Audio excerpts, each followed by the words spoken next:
میں آپ سب کی سلامتی ہو۔ آج ہم ایک سوال کے بارے میں غور کریں گے۔ اکثر ہمارے مسلمان بھائی ہم سے پوچھتے ہیں کہ یسوع مسیح صرف اسرائیل کی کوئی بھیڑوں کے لیے آئے تھے۔ وہ ریفرنس دیتے ہیں متی کی انجیل اور اس کا 10واں باب اور اس کی 5ویں اور 6ٹھی آیت۔ وہاں پہ جب یسوع مسیح بھیجتے ہیں شاگردوں کو تو وہاں پہ لکھا ہے کہ ان 12 کو یسوع نے بھیجا اور ان کو حکم دے کر کہا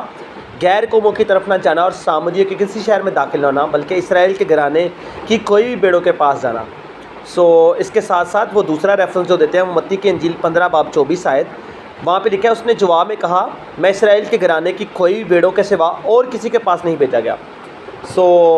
ایک اور ریفرنس میں بتاتا ہوں، یسوع مسیح ساری دنیا کے لیے آئے۔ متی کی انجیل 28 باب اس کی 19 آیت، یسوع نے کہا پس تم جا کر سب قوموں کو شاگرد بناؤ اور ان کو باپ اور بیٹے اور ان کو 10 کے نام سے بپتسمہ دو۔ اب ایک اور یوحنا کی انجیل 3 باب 16 آیت جس میں دنیا کے بارے میں لکھا ہے، ساری دنیا کے لیے۔ یسوع نے کہا کیونکہ خدا نے دنیا سے ایسی محبت رکھی کہ اس نے اپنا اکلوتا بیٹا بخش دیا تاکہ جو کوئی اس پر ایمان لائے ہلاک نہ بلکہ ہمیشہ کی زندگی پائے۔ متی کی انجیل 15 باب 24 آیت کے حوالے کو اگر ہم 15 باب کی 16ویں آیت سے پڑھنا شروع کریں تو وہاں ایک غیر قوم کی عورت کا ذکر ہے، اور یہ عورت اپنی بیٹی کی شفا کے لیے یسوع مسیح کو پکار رہی ہے، اور یہ یسوع مسیح کے لیے پہلا موقع ہے کہ وہ کسی غیر قوم میں کام کرے یا ان کی ضرورت کو پورا کرے۔ اور یہاں یسوع مسیح بنیادی طور پر ایک معاشرتی بندھن کو توڑنے جا رہا ہے، اس لیے اس کام سے پہلے وہ اپنے شاگردوں اور لوگوں کو کچھ سکھانا چاہتا ہے۔ 24 آیت میں اگر ہم دیکھیں تو شاگرد اس عورت سے پیچھا چڑھوانا چاہتے ہیں، ان کے دل میں ترس نہیں۔ اس عورت نے یسوع مسیح کو مخاطب کرنے کے لیے مشہور مذہبی اور سیاسی خطاب استعمال کیا ہے، اے خداوند ابن داؤد مجھ پر رحم کر، اور یسوع مسیح نے اسے جواب دیا کہ میں اسرائیل کے گھرانے کی کوئی بھی بھیڑوں کے سوا کسی کے پاس نہیں بھیجا گیا۔ یسوع مسیح نے ایسا کیوں کہا؟ کیونکہ اس عورت کا داؤد کے گھرانے سے کسی قسم کا کوئی تعلق نہ تھا اور اس کو کوئی حق نہیں پہنچتا تھا کہ وہ ابن آدم سے کسی قسم کا مطالبہ کرے یا اس سے کوئی توقع رکھے، کیونکہ ابن آدم کا انتظار تو یہودی کر رہے تھے تاکہ ان کو روحانی اور جسمانی غلامی سے آزادی بخشے اور ان کا کھویا ہوا معیار اور وقال بحال کرے۔ لیکن یہ تو غیر قوم عورت ہے، اسے کوئی امید نہیں تھی، اور اس معاشرتی بندھن کو توڑنے کے لیے یسوع مسیح نے یہ بات کہی تھی، اور پھر یہ کوئی مستقل بات بھی ثابت نہ ہوئی کہ یسوع مسیح صرف اسرائیل کی کوئی بھیڑوں کے لیے آئے ہیں، کیونکہ اگلے ہی لمحے یسوع مسیح نے اس کی ضرورت کو پورا کر دیا اور اس کی بیٹی کو شفا دے دی۔ لوگ یہ سوچتے ہیں کہ یہ الفاظ یسوع مسیح کے لیے غیر قوموں کے لیے نہیں ہو سکتے کیونکہ وہ زمینی زندگی میں لوگوں پر ترس کھاتا رہا ہے۔ لوکا 10 باب کی 30 آیت میں تو یسوع مسیح نے ایک غیر قوم سامری کو ہیرو کہا، اور اس حوالے کا اینڈ دیکھیں تو یسوع مسیح نے اس شرع کے عالم کو زندگی حاصل کرنے کے لیے سامری کی پیروی کرنے کو کہا۔ قابل غور بات اس عورت کا رویہ دیکھیں، اس نے اسے خداوند اور ابن داؤد یعنی آنے والا مسیح کہہ کر مخاطب کیا ہے۔ پھر یسوع مسیح کے سخت جواب کے رد عمل میں اسے پھر خداوند کہا اور سجدہ کیا۔ پھر یسوع کے سخت جواب کے رد عمل میں پھر خدا اور آقا مالک لارڈ کہا۔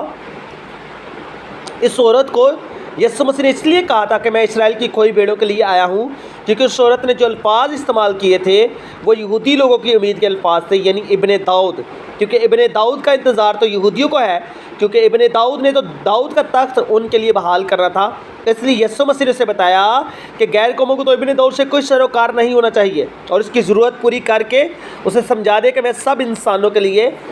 آیا ہوں، اور جو مجھ پر ایمان رکھتا ہے اس کے لیے سب کچھ کر سکتا ہوں، چاہے وہ یہودی ہو یا غیر یہودی۔ ان سب باتوں کا اثر 28 آیت میں بالکل واضح ہے کہ یسوع مسیح نے اس کے ایمان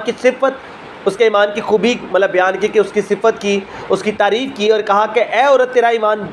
بڑا ہے۔ اور عبرانیوں کا جب آپ خط پڑھتے ہیں 11ویں باب میں حابل، ہنوک، نوح، ابراہم وغیرہ کے ایمان کی صفت کی گئی ہے، وہاں پہ ایمان کی صفت کی گئی ہے، اس کی خوبی بیان کی ہے۔ اور عبرانیوں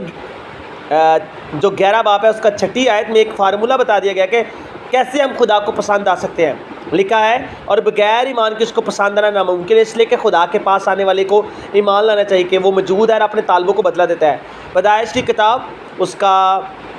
15واں باب 6ٹھی آیت میں جب ہم دیکھتے ہیں کہ ابراہم ایمان ہی سے راستہ باز ٹھہرتا ہے اور وہ خداوند پر ایمان لایا اور اس نے اس کے حق میں راستہ بازی شمار کیا، اور اس حوالے میں بھی یسوع مسیح یہی سکھانا چاہیے کہ اگر کوئی غیر قوم بھی اور اس کا ایمان بڑا ہے تو شفا نجات پائے گا، جیسے اس عورت سے کہا کہ جیسے تو چاہتی ہے ویسا تیرے لیے ہو گیا ہے یا ہو۔ حاصل کلام یہ ہے کہ جب تک یسوع مسیح زمینی زندگی یعنی جسم میں تھے تو وہ یہودیت کے پابند تھے،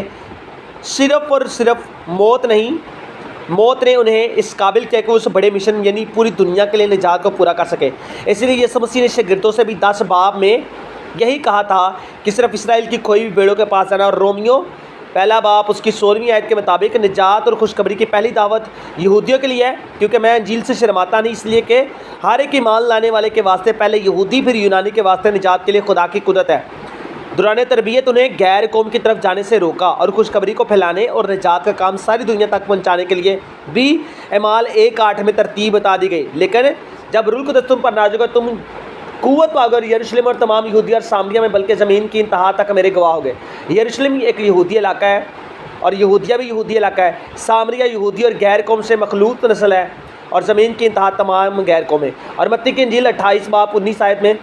یسوع مسیح نے یہ جو حکم دیا وہ موت پر فتح پانے اور کفارہ دینے کے بعد کا حکم ہے، کہ وہ منصوبہ جو ازل سے سب قوموں کے لیے تھا، جس کا وعدہ ابراہیم سے کیا گیا تھا کہ تیرے وسیلہ سے سب قومیں برکت پائیں گی، وہ یسوع مسیح کے وسیلہ سے پورا ہوا، اور پھر شاگردوں سے حکماً کہا گیا کہ سب قوموں کو شاگرد بناؤ۔ سوال یہ ہو سکتا ہے کہ نجات پہلے اسرائیل کے لیے ہی کیوں؟ تو اس کی ایک خاص وجہ یہ کہ انسانوں کی نجات کا منصوبہ ازل سے مقرر تھا۔ جب سے آدم نے گناہ کیا اور خدا کی حضوری سے خارج ہو گیا، اور اس مقصد کے لیے خدا نے نوح، ابراہیم، اسحاق، یعقوب کو چننا، اور پھر یعقوب جو اسرائیل کہلایا، اس کے ذریعے سے خدا نے اپنے اس مقصد کو پورا کیا۔ یہودیوں کو مسیح کے بارے میں سمجھانا آسان تھا، کیونکہ وہ توریت، خدا اور روح القدس کا ادراک پہلے سے ہی رکھتے تھے۔ ہاں، خداوند فرماتا کہ یہ تو ہلکی سی بات ہے کہ تو یعقوب کے قبائل کو برپا کرنے اور محفوظ اسرائیل کو واپس لانے کے لیے میرا خادم ہو، بلکہ میں تجھ کو قوموں کے لیے نور بناؤں گا کہ تجھ سے میری نجات زمین کے کناروں تک پہنچے۔ یسایا کی کتاب اس کا 49واں باب اس کی 6 آیت۔ اور پھر مسیح کے کفارہ کے بعد ہم خدا کا اسرائیل ہیں، اور یہ نجات ہمارے ذریعے دنیا تک جاری ہے، اور اسی کو پالوس رسول اس طرح بیان کرتا ہے، مگر خدا کا شکر جو مسیح میں ہم کو ہمیشہ سیروں کی طرح گشت رہتا ہے، اپنے علم کی خوشبو ہمارے وسیلے سے ہر جگہ پھیلاتا ہے۔ حاصل کلام یہ کہ عورت جانتی تھی کہ اس نے اپنے لڑکوں کو دسترخوان سے روٹی چڑھا کر نہیں دینی، بلکہ دسترخوان کے جو اصول ہیں وہ ان سے اچھی طرح واقف تھی، اور یہ بھی جانتی تھی کہ فرش کو بھی صاف رکھنا چاہیے۔ اس لیے اس عورت نے اپنے ایمان سے شفا پائی، اور یسوع مسیح کی موت اسی لیے اہمیت کی حامل ہے کہ اس سے ساری دنیا کے لیے کفارہ ہو گیا۔ آمین۔